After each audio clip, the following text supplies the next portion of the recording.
rahmatullahi wa barakatuhu. Assalamu alaikum wa rahmatullahi wa barakatuhu.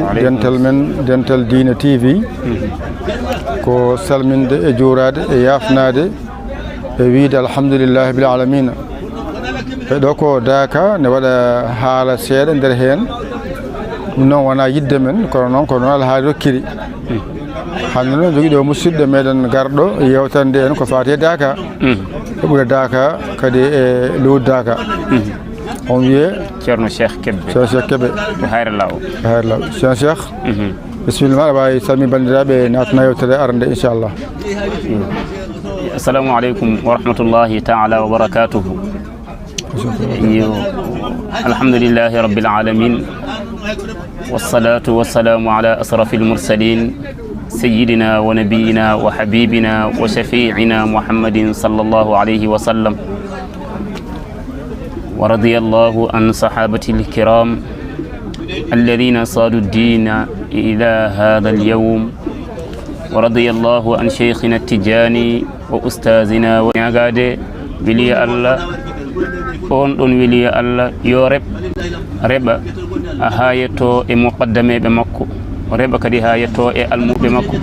reba ha yetto e men yetto e dendagal diine o fofof reba yetto ha l'islam o fofof bi jahi rasulillahi sallallahu alayhi wa sallam. Den calmina musidɗo men ceerno Yahya en calminima min juurimama kadi Dental Dina TV e Dental Dina TV min calmina kadi Dental Dina TV emin beltonoɓe kamɓene no feewi min ñaago Allah subhanahu wa taala feddinde yo Allah nawru ɗum yeeso ya rasulillahi sallallahu alayhi wa sallam. Ko arde tan kadi en garino Daka en jii habaru Daka o no wayni kadi dekete en gandat oɗo habaru golle ene hen golle ɗe jomum gollani hoore muɗum ene hen kañum woni ko adi hen caggal ɗum jomum gollani hoore mum dokkal Allah kadi sakkiti. Alhamdulillah ceerno Ahmad Tidiani eɗen jetta Allah nde Allah hokki en hawrude e zamanu makko eɗen jettira ɗum Allah subhanahu wa taala to weede e gurdam oɗo waliyo Allah mawɗo tedduɗo mo ganduɗa kadi ko korsuɗo korsinɗo korsinaɗo eɗen jettira ɗum Allah subhanahu wa taala nde wonno kanko ko moƴƴo ko tedduɗo ko juulɗo kala ɗo jiɗɗa nattude fodde diine makko kala ko kalɗa deƴƴuɗa wonko tedduɗa Allah e makko wonde juulɗo wondema waliyu Allah haqqan noon zahiran kadi wa batinan ko yettude Allah jaɓandemo jinnaɗo makko jaɓandemo seeramɓe makko hokkima ɗum ɗo ɗum ko gollal ngal o golli gueɗal gongal ngal ɗum ko dokke Allah subhanahu wa taala e jaɓande jinnaɗo makko kañumne Allah waɗi kañumne ko jangguɗo ko jaɓanɗe seeramɓe muɗum ɗum tagui musidɗo wi no musidɓe mbiyanno ɓe mbi lawla rabbu lama wujida al abdu sinno fof wonano jomiraɗo nde maccuɗo wodata kono kadi lawla al abdu lama urifa rabbu sinno fof wonano maccuɗo Allah no wuuri nden Allah subhanahu wa taala anderaki kono Allah subhanahu wa taala o Muhammad Saïd radiyallahu taala anhu kala ko moƴƴuɓe ɓe ganduɗa ene kawruno e dañal nulaɗo Allah ene gurno e gurdam nulaɗo Allah sallallahu alayhi wa sallam kala ko nelaɗo Allah sallallahu alayhi wa sallam hebno e Allah ɓe keeɓi ɗum e nulaɗo Allah sallallahu alayhi wa sallam. Kanko ceerno Muhammad Saïd dendagal moƴƴuɓe wurnoɓe e nder nulaɗo Allah haɓe dañi e koɓe dañanno e nulaɗo Allah sallallahu alayhi wa sallam kanko ceerno Muhammad Saïd radiyallahu taala anhu o wondi e ɓen o wurdi e ɓen o ligganima ɓen ha o heeɓi ɓen ko keɓanno ko ɗum tagui sa yi habaru oɗo tan andat ɗum ɗo deke ko dokke Allah andi nelaɗo Allah sallallahu alayhi wa sallam kala ko Allah joguino fofof rokki ɗum nulaɗo Allah sallallahu alayhi wa sallam ha heddi gueɗel gotel woni martaba biyetede uluhiyya woni Allah yankagal ngal Allah ƴetti fof mum Allah e makko hortinde nulaɗo Allah sallallahu alayhi wa sallam o ƴettu fof makko o yimi an mi hokkima an kanko ni horsinde mo Seydi Cheikh Tidiane Sharif radiyallahu taala anhu o itti kala ko jogi hokki ɗum seydi Cheikh Tidiane Sharif radiyallahu ta'ala anhu aɗa andi nelaɗo Allah sallallahu alayhi wa sallam omo horsini taniraɓe makko Al-Hasan e Ali Hussein nde wonno Al-Hasan e Ali Hussein jibin ɗum ko Fatimatu bintu Zahra e Seydina Ali te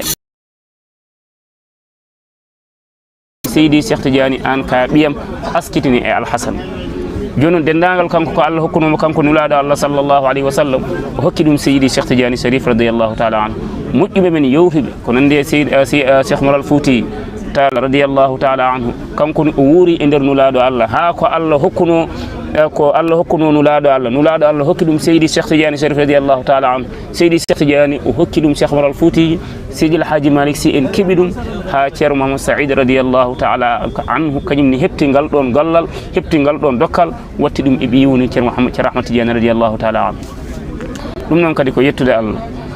Allah no mbiɗen nanni wonde omo horsini nulaɗo Allah o rendina annabaɓe fof kala hen goto kamɓe fof joƴƴini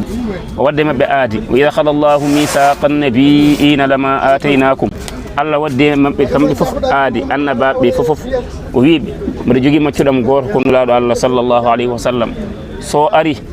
on gonɗintumo son towdiri on ballanmo Allah wi ɓe jaɓe ɓe mbi ɓe jaaɓi wa idha khada Allahu mithaqa an-nabiyina lama ataynakum min kitabin wa hikmatin summa ja'akum rasulun musaddiqun lima ma'akum te so ari la tu'minunna bihi mun gonɗinmo kadi wala tansurunnahu ma on ballumo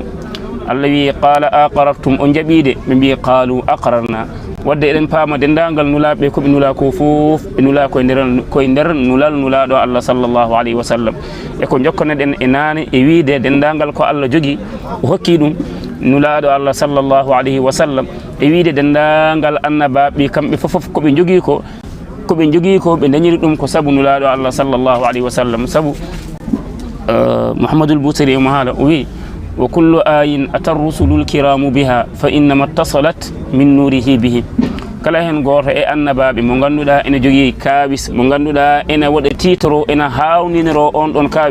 kawis o dañiri ɗum ko saabu annabi sallallahu alayhi wa sallam ɗum noon foti ko annabi Ibrahima wala foti ko Moussa foti ko Isa foti ko Dawuda foti ko Souleymana kala hen bawɗo dañde kawis mo ene farnoro e yimɓe muɗum on ɗon kawis o dañiri ɗum ko saabu nulaɗo Allah sallallahu alayhi wa sallam dagi mbinen Allah kala ko o jogui o rokki ɗum nulaɗo Allah sallallahu alayhi wa sallam saabu teddindemo e horsindemo o yiddemo kanko ni nulaɗo Allah sallallahu alayhi wa sallam kala ko o jogino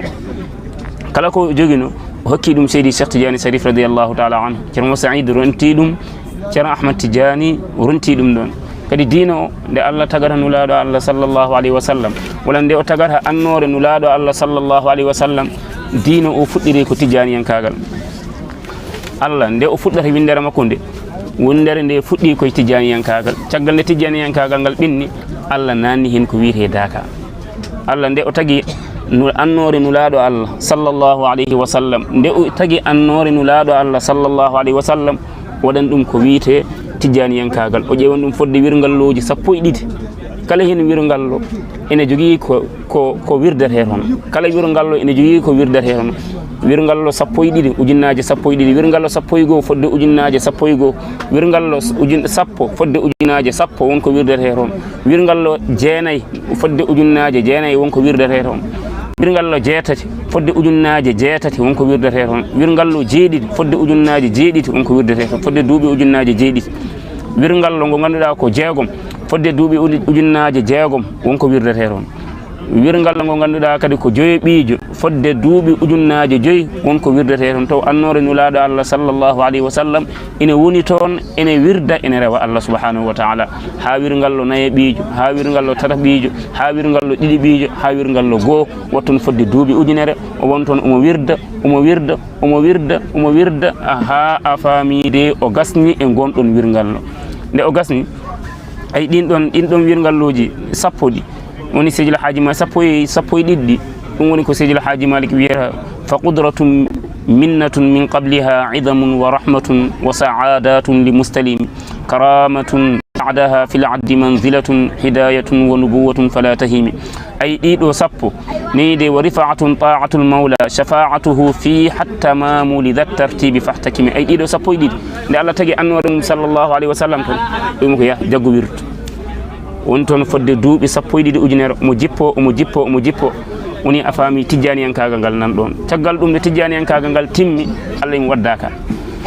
o ƴetti annore nde o taƴani ɗum fodde maaje 10 comme no balɗe 10 dakani maaje 10 won toon kanko annore nde omo tacca ɗin ɗon maajeji ɗum waɗi maaje ɗe ko maaje 10 kala garɗo e daka gila arwande ha wattande omo daña fodde ɗin ɗon maaje 10 ɗe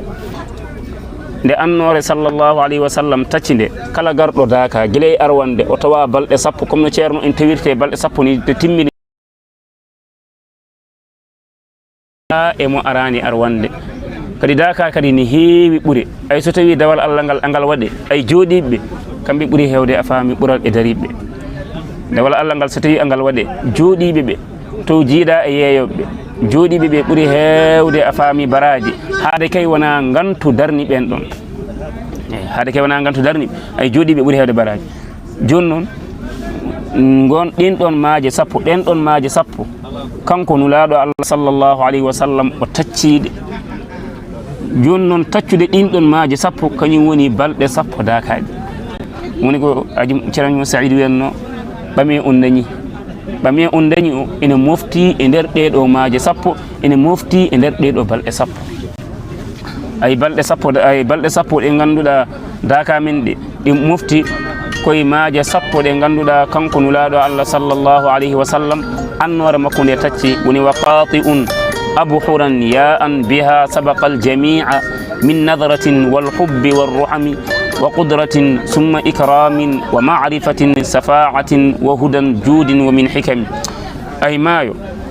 10 ɗe o tacci ɗe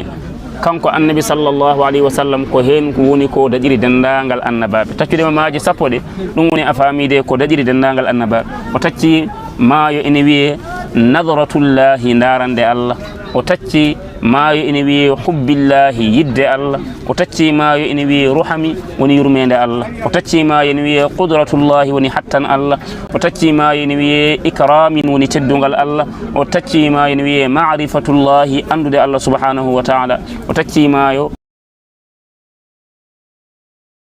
hudan o tacci maayo wiitengo hudan woni peewal juudin woni karay siragal hikmani woni gandal wadde kala garɗo e balɗe 10 ɗe omo daña ɗeyɗo a faami martabaji 10 so tawi o ari e arwande premier ñalawma ñande samedi nde o dañata ko martaba biyetede min nadratillahi darande Allah daka o so tawi o fuɗɗima arɓe arwande ɓe eɓe daña premier jour o kañum woni min nadratillahi darande Allah deuxième jour o kala garɗo hen tawaɗo hen o dañata ko hubbillahi gille Allah subhanahu wa ta'ala troisième jour o on wonata ko min ruhamillah min rahmatillahi wonata ko yurmede Allah subhanahu wa ta'ala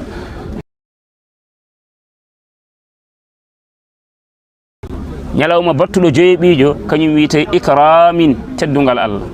wa ma'rifatin ñalawma battuɗo a faami jeegoɓijo ñalawma battuɗo jeegoɓijo kañum ko ma'rifatullahi safa'atin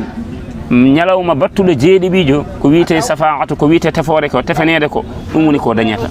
ñalawma battuɗo jeetati o daña hudan ko wiyete peewal ñalawma battuɗo jeenayi o daña juudin ko wiyete karay siragal ñalawma battuɗo 10 o daña hikam ko wiyete gandal ko ndekete ko yettude Allah subhanahu wa ta'ala seramɓe ɓe ganduɗa ndewi ha jettima e ɗiɗo martabaji e ɗaɓɓe gaddini en ɗiɗo ñalawmaji moƴƴi e ɗiɗo nokkuji moƴƴuɓe kadi jooɗoɗo joddoɗen kadi enen e moƴƴuɓe ndekete a faami enen ken dañɓe ɗum tagi Mouhamadoul Bousayri omo sifo e nder deftere makko nde wonde garɗo daka holno sifori o wi so tawi neɗɗo o artano daka so ari daka o jogoto ko martaba goɗɗo kanko Mouhamadoul Bousayri ko suufiyanke tigui mo jogui jumol makko gotol jumol ngol no fira firoji ɗiɗi o wi ko judli aasin wa ma siwayahu wala aasi elle so tawi neɗɗo o ummimo nokkum ariɗo daka ɗo hen wiyata ndekete min komi gofannoɗo garmi ndekete koye maayo yurmede garmi ndekete koye maayo teddugal kono mi yiiɗa huccidde ceerno Ahmad Tidiane mbaɗa wiyaɗum min komi goofo mi yiiɗa wiidemo min komi mbaɗo naggam komi mbaɗa yiiɗi wiide ceerno won musidɗo goofode ene ñaagui duwaw kono ko taw ko hooram woni ko pandirimi hen judli aasin wa ma siwayahu wala aasi elle mbiɗamo an ko hoorema kaldata ponda wiide ko an ñaagui duwaw kono walakin sa yi mbaɗa wiya hokku maccuɗo gofɗo tan ay tanakkuri sa yimɓe ɗa faykino mbaɗa wiya hokku maccoɗo goɗɗo ɗum istihya ko gacce tan kono huccidde ceerno Tidiane wiya min komi goofo hokkam naggam ɗum no ɗeɓi hersinade mi wiya ceerno won musidɗo goto ne ñaagui duwaw ko goofo walla arde e moƴƴuɓe wonɓe ɗo henne ɓe wiya mbaɗa ñaagui duwaw won maccoɗo goofo ɗum ɓuuri a faami weɓandemi huccite e moƴƴuɓe mi wiya komi goofo min kanko a faami Mouhamadoul Bousayri o wi so tawi neɗɗo o ari Daka ɗum woni ko oɗo martaba woni ko jaguirta hoore makko kono Mouhamadoul Bousayri wona kanko omo sifori oɗo sifa ala ko sifa e sifa goto mo haali wonde Judli Asin ɗum premier firongo ko kanko wondemo a faamide ko tawadu ko jankini ko mutawadi'a ko jankiniɗo ɗum tagui mo haaldude kaɗo haala e sifa goɗɗo wonde kadi omo moftani hen neɗɗo goɗɗo mo ganduɗa ina yiiɗi hutarade ngol ɗo konngol wiya Judli Asin wa ma siwayahu wala asi walakin tanakkur istihya'u nanide joni noon ene waɗi gueɗol gonguel wonde kanko so ari ɗo ine kanko mo artano Daka walla garannoɗo Daka ñande foof so ari tan o wiyata ndeysan moƴƴuɓe ɓe foof daɗi kam jeehito Allah subhanahu wa ta'ala moƴƴuɓe ɓoynoɓe arde Dakaɓe ɓen dañi Allah ha jettima to Allah subhanahu wa ta'ala min noon ɓoyanko mbattumi arde elle ka biɗomo an kam holko hamma arde Daka guila ko ɓooyi o wi akharatuhu l a'malu tardinimo de al a'malu ko golleji tan bonɗi golleji puuyɗe golleji aduna ɗum woni ko tardinimo ha waɗani Daka neni ɗum woni ko tardinimo kadi wal maalu e jawdi aduna ɗum woni ko tardinimo amma qaddama salihuna ga ko ardino moƴƴuɓe ko moƴƴuɓe kañumen ɓenni jeehi laabi men ndewi Allah dañi ko dañanno kono kanko oɗo aasi omo woni ɗo e aduna omo tefto golleji a faami aduna naaɓe omo tefto golle ɓe ganduɗa a faamide ɓe gona yimɓe diiniyankoɓe ɓe gona yimɓe l'islamiyankoɓe omo toppito kadi ƴewde jawdi ndi ganduɗa jawdi nde o naftortako mo toppito jawdi ndi ganduɗa omo ƴeewa jawdi nde o naftortako saabu Allah subhanahu wa ta'ala omo wiya atabnuna ma la taskununa wa tajma'una walla Sidi El Hadji Malick Sy omo wiya atabnuna ma la ta'kuluna wa atabnuna ma la taskununa oɗon maha ɗo on koɗata wa tajma'una oɗon ndendina ma la ta'kuluna ko oɗon ñamata neɗɗo ni heewi ko rendinta omo wiya ɗum ɗo min je o fina ñalawma goto o jippine e gaska makko lahdi ɗum no woodi kono wona on banggue jaran ko misal wonde ko kalane ɗen ko joni noon kanko neɗɗo so ari Daka o wiyata ndekere kanko ko tardu moƴƴuɓe ɓenni kanko tardinimo ko ƴewde a faami aduna tardinimo ko ƴewde jawɗele te moƴƴuɓe ɓe jeehi wadde kanko hankadi o ala hay moƴƴere wotere te ñalawma fof poofali makko ene jalta ene paya dow bakkaruji makko kadi omo golla te bakkaruji kadi ene nabba dow te malaikaji ɗi nanɗo en kiraman katibina ya'lamuna ma tafa'alun wadde ɗo kanko o wi kanko garɗo illi o waɗini misal hoore makko wonde kanko holko nanda o wi kanko annabi kanko maccuɗo omo ñaagui nelaɗo Allah sallllahu alayhi wa sallam mo ganduɗa kañum woni sahibul faydati oɗo omo ñaagui kadi e barke Seydi Cheikh Tidiane Sharif radiyallahu ta'ala anhu omo ñaagui e barke ceerno men ceerno Saïd omo ñaagui e barke ceerno men ceerno Ahmad Tidiane radiyallahu anhu wonde kanko de omo ñaagui yo heɓɓite e ko woni ko wonde golle makko ɗe wona golle jahoɗe to lahara to henne ko golle keddotoɗe e aduna kanko o saaha ko lumbiɗo e bakkatuji omo sohli keɓɓitiɗomo ɗum tagui o wi wata darakahu bil inayati ma dama lahu bizimami minka zama'u joni noon o wi kanko omo sohli heɓɓitede haade kay kedde seeranɓe ɓe kedde kadi waliyaɓe Allah ɓe aadi a faamide e maɓɓe ne heddi e makko ɓen yo keɓɓiramo ɓaade kay ɓen no jogui makko kedde ne jogui makko aadi wonde ene jogori heɓɓitade mo ɓen yo keɓɓiramo kalde o heɓɓitaka kanko mo aratano Daka o walla kanko mo ganduɗa mo wonano julɗo o ɓooyani ko woni julɗo kadi ɓooyani ko jagui lawol ceerno min Seydi Cheikh Tidiane ɓooyani ko watte arde Daka ko oɗo martaba woni ko jogoto ha ɓooy o jogo martaba wonde kala ɗo o woni mo waya bakkade makko mo miijo kanko hol sababu o artano Daka hol sababu ten ko mo jogui haqqille mo jogui haqqille mo jogui guite makko omo wawi darde mo jogui juuɗe makko omo wawi memde mo jogui koyɗe makko omo wawi yaade hol sababu omo wona ko adi ɗum omo wona e majjere tow l'islam ina woodi wona felde hoore makko omo fela hoore makko pour holɗum kanko diine no woodi sunna no woodi tariqa no woodi gunasiyi Daka no woodi omo fela hoore makko kanko neɗɗo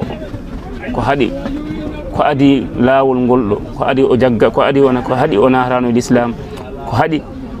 o jaggano a faami laawol Seydi Cheikh Tidiane ko haɗi o arani o jokkodiri a faami e dental men ngal ɗo mo fela hoore makko kanko neɗɗo o woni woni fabaka zambuhu bi qaswati qalbin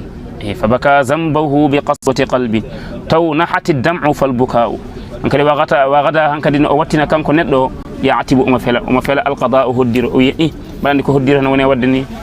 hoddiro hanno kam nadde dine l'islam o hoddiro hanno kam nadde a faamide e ko wiyete tariqatu tijani hoddiro hanno kam wadde naggam hoddiro hanno kam wadde naggam hande kam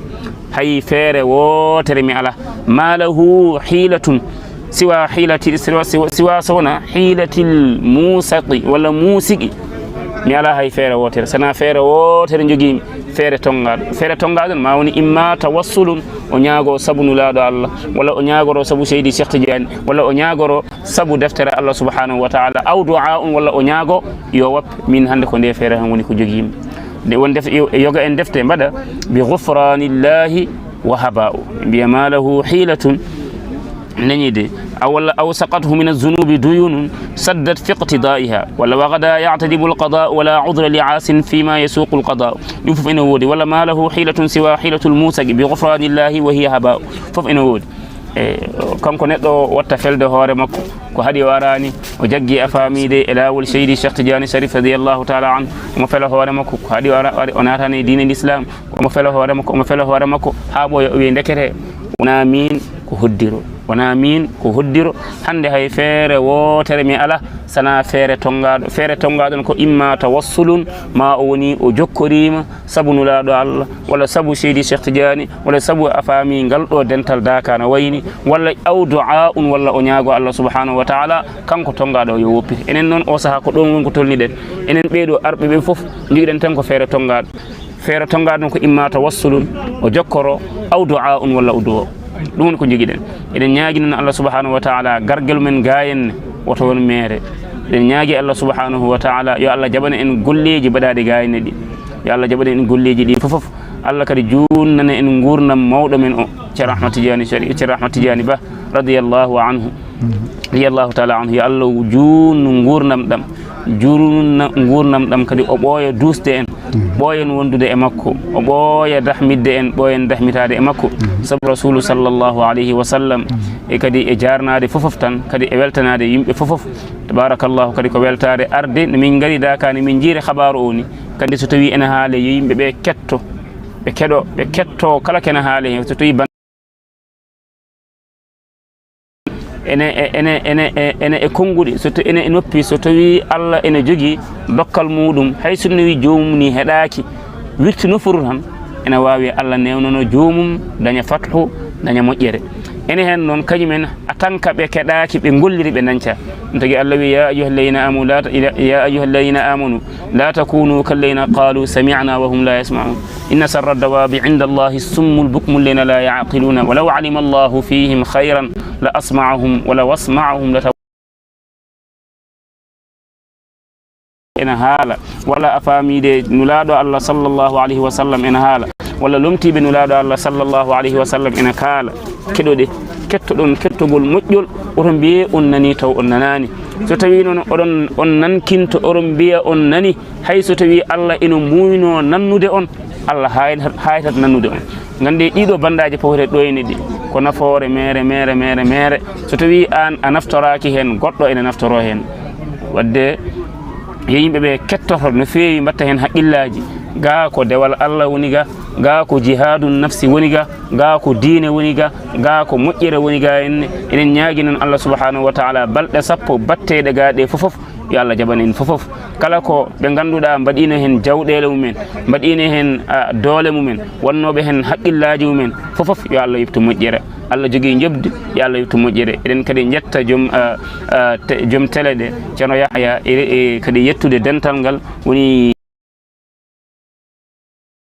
Dine TV min jettaɓe emin mbanaɓe min ñaago Allah subhanahu wa ta'ala yo Allah nawru dente ɗe jeeso no fewi wa akhiru da'wana alhamdulillahi rabbil alamin eyyi ceerno men ceerno Cheikh Kebbe alhamdulillah haalaka tonguima namdal men tan ko holde puɗɗade Dakar puɗɗimi arde Daka ko so tawi ko guila mbiɗa woni suka mi ari ɗo 2004 gartumi ɗo henna ko 2024 2004 mberimi ɗo on saaha mbaɗa ardi e kawiraɓam ɓe gummino Kilogne to eɓe ñanga galle ceerno Siraji Talla ceerno Hamadou Zeyni e ceerno Ousmane Kebbe e Cheikh Oumar Kebbe kamɓe gaddorno kam Daka 2004 on saaha mbayrumi gartumi ɗo henna ko 2004 onon guila nden ha joni Allah waɗi somi arani fuɗɗode tan mi arat kadi e wattande mi abbo ɗum kadi ko yettude Allah. joni an hono jiiɗa Daka? Daka o komin jii hen ko ko wiyete hattan nan hen, bawɗe nan hen, moƴƴereji nan hen, gandal nan hen. Sabu sa yalti sa naati Daka o tan so tawi neɗɗo o ko joom haqqille tigi ko bawɗo teskade so yi ɗum ɗo tan ɗum ɗo anda ɗum ɗo ndeket ko dokke. Hattan nan hen, bawɗe nan hen, kadi gandal nan hen. Sa ƴeewi ne wonno neɗɗo o kalde o yalti mo daña gandal. Min somi ƴeewi Daka o tan ñande foof kalne garmi mbaɗa daña hen gandal, kalne garmi mbaɗa daña hen gandal, kalne garmi mbaɗa daña hen gandal. Te kadi kala Daka kala nde ari aɗa yiya hen kadi ɓeydade. Wonde mawɓe ɓe ganduɗa gartano ngara ha yimɓe foof kadi tina kañumen batti arde Daka, ɗum ko ɓeydade. Alhamdulillahi rabbil alamin. Kadi e salminde ceerno men ceerno Aliou Ceerno Modi to Ɓuki Jeewe eɗen calminamo ko ceerno meɗen, eɗen calminamo eɗen juuromo e galle ceerno foof eɗen calminaɓe kamɓe foof. Salminde kadi kawiraɓe ceerno kaw Mouhamadou Siraji Kebbe kanko ne khalifa gar ceerno Ibrahima Kebbe ɗo, ceerno Ali Kebbe en kaw Hamme Kebbe en foof min calminiɓe kamɓe foof min juuroɓe. Assalamu aleykum. joni ko masirɗa araɓe Daka ɓe e wonɓe Daka ɓe? Daka neɗɗo kam o wasiyete ko caggal nde neɗɗo o woni neɗɗo tan nde Allah rokkimo haqqillantagal tan o woni neɗɗo yo wattan kanko neɗɗo ko kayi danejo tal hay hunde jillani e makko, hay hunde tasani e kayi danejo kanko garɗo Daka o ko noon o wayi. Yo wat kanko hay goto añanimo, yo waɗa hay goto diddaki mo, yo waɗa hay goto sekanaki mo, yo waɗa hay goto diddaki mo, hay goto añanimo. Hankali ne so ari Daka kala ko moƴƴi so waɗi ha yimɓe jiɗi mo ko kanko fagiti, kala bone mo o waɗi ha yimɓeɓe gañi mo ko kanko fagitini ɗum hoore makko. Kala garowo Daka kanko yo fiɓ ko kayi danejo, ala gañƴomo, ala diddiɗomo, ala cakanɗomo. Kala moƴƴere nde o waɗi ha yimɓeɓe jiɗi mo ko kanko fagitini hoore makko, kala bonande nde o waɗi ha yimɓeɓe gañi mo ko kanko fagitini ɗum hoore makko. ɗum noon ne metti famde tigi gueɗal gongel neɗɗo o so ari ɗo alay saago o jogo ko wiyete hadaf, o jogo ɗo hucciti wonde ko ɗo ñimmi yettade e balɗe sappo ɗe garmi, ɗeɗo balɗe sappo ɗe garmi wonɗo ñimmi yettade hen ko fodde dewal Allah battegal hengal mi timmina. So mi timminani sappo e ɗiɗi ujunere salatul fatih, mi timminani kamilaji alqur'ana batteɗi hen ɗi, mi timminani sayfoyaji batteɗi hen ɗi, kadi a jaggani jungo ma, a jaggani hunuko ma, an gargol ma Daka nafani hay hunde. Te e majjani gargal Daka ga ko dewal Allah namdi, dewal Allah noon to gite, dewal Allah to hunuko, dewal Allah to terɗe juuɗe, dewal Allah to terɗe koyɗe, dewal Allah to terɗe fof ɗum Daka woni ko namdi. Neɗɗo so tawi a yeehi ha a felliti arde Daka fiɓ adduma ga ko dewal Allah, kala ko mbaɗɗa ga ko jiida hen andu an arani Daka, garɗa koye belaɗe fittano maɗa. Allah dandu en hen noon. Daka ko woni golle Daka? Eyi, golle Daka woni ko kalɗen junjoni ko. Daka ene namdi hettade so tawi ceerno hirdima ari futuru juulama walla gueƴe juulama ko ceerno haalata, ceerno Siraji an nantina wonde Qur'ana yo jange, yo salatul fatiha yo waɗe, yo sayfiyu yo waɗe. Kala hen goto gonɗuɗe to foti ko jama gonɗa waddewal Allah, foti ko nokkuma gonɗa waddewal Allah. Dewal Allah noon to ɓernde ma, dewal Allah to terɗe ma, to juuɗe ma, e to koyɗe ma, e to gite ma foof to mbawɗa wonde foof dew Allah. Daka ɗum tan woni ko woni hen, dewal Allah. Ala ko mbawɗa wadde ɗo goɗɗum safa yimɓeɓe walla safa ma an sona dewal Allah. Neɗɗo o e hoorema kanko hoorema kala ko waɗi ɗo ko wona dewal Allah wawa safdemo, wawa weldemo. Hay yeeyoɓe ɗo henne ɓe sago mabɓe kamɓe yoɓe goppu jeeygu ngu ɓe gara ɓe joddo e yimɓeɓe eɓe ndewa Allah. Ɗum ɓuuri weldeɓe, ɗum ɓuuri safdeɓe, maro kamɓene ko gontuji woni ko jagguiɓe. Golle Daka ko dewal Allah, dewal Allah nder yo rewa Allah, dewal Allah boowal yo rewa Allah, fof tan ko dewal Allah. Ene ñaagui noon Allah subhanahu wa taala dendagal allahumma meɗɗo wiyede ɗo henne guila yimɓe gaari ha joni yo Allah jaɓ allahumma ji ɗi fof kala allahumma ɓamtaɗo ɗo en foti ko ceerno ɓamti allahumma walla o lomtin goɗɗo on wi allahumma fof yo Allah jaɓ ya rasul sallallahu alayhi wa sallam.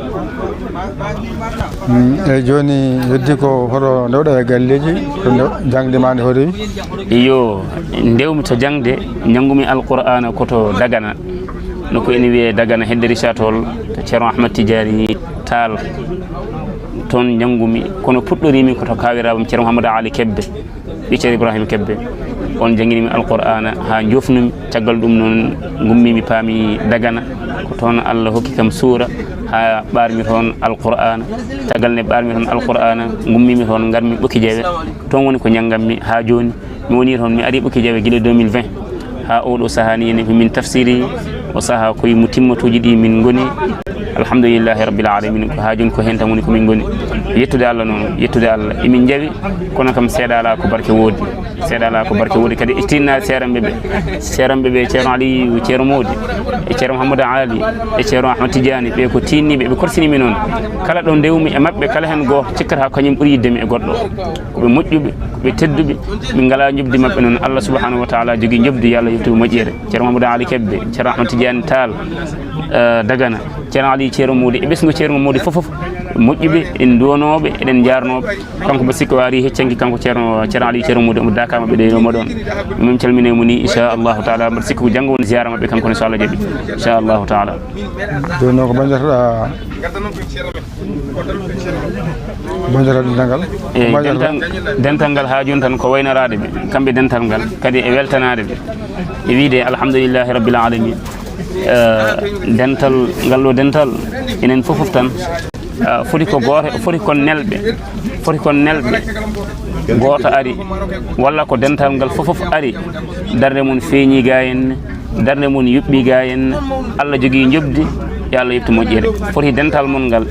no ngal foti ni fof foti ko goto woni ko nelɗon walla ko ɗiɗo woni ko nelɗon walla ko tata woni ko nelɗon walla onon fof gardi ndendi ngari ga henne onon fof yo Allah yetto moƴƴere Allah kadi ɓeyda dental ngal ɓeyda sen o ha ɗo jiɗɗon yettoyoɗo Allah yettina ɗum ɗon sabu barke annabi sallllahu alayhi wa sallam sabu barke seydi Cheikh Tidiane Sharif radiyallahu taala anhu enen fof kala garɗo ɗo henne ummi foti kañum ummi ko funnague walla ko hirnague walla ko rewo walla ko worgo nde yaɓɓi koyngal mum daka weltima hayso tawi jomum ni juulayano ni heddima tan galle muɗum so tawi nani daka ene juula ene julde ene welti haala ko noon so yettima ga en julde to ene to nokkuji mum to ɗum ko moƴƴereji ha heewi won toon kono julde ga ɓuuri hewde moƴƴereji eɗen belti noon yo Allah yeftu ceerno moƴƴere yo Allah yeftu ceerno moƴƴere yefta seeranɓe makko moƴƴere bar sabu barke annabi sallllahu alayhi wa sallam en beltima noon no feewi no feewi no feewi guila e an e namdema ha e dardema min jima nane ne jarta e dental ngal an dan dekete ko wonɗa e dow ko annene hunde ko hunde ɓendude mam ene ɓenduma tigui yo Allah yefta hen moƴƴere Allah jogui jobdi yo Allah yefta moƴƴere ko wajiɓe mbi radiyallahu anhum wa radu anhum. Assalamu aleykum wa rahmatullah. Aleykum salam wa barakatuhu e tonggui yettere nde o jarama on jii haala ka tonggudi ni Dental TV yettima jarima kadi en kayɗo hay wonde goɗɗo gumol inchallah o jarama yo Allah moƴƴere amin ya rabbi yo Allah moƴƴere jarama yo Allah moƴƴere beltima yo Allah moƴƴere assalamu aleykum wa rahmatullah.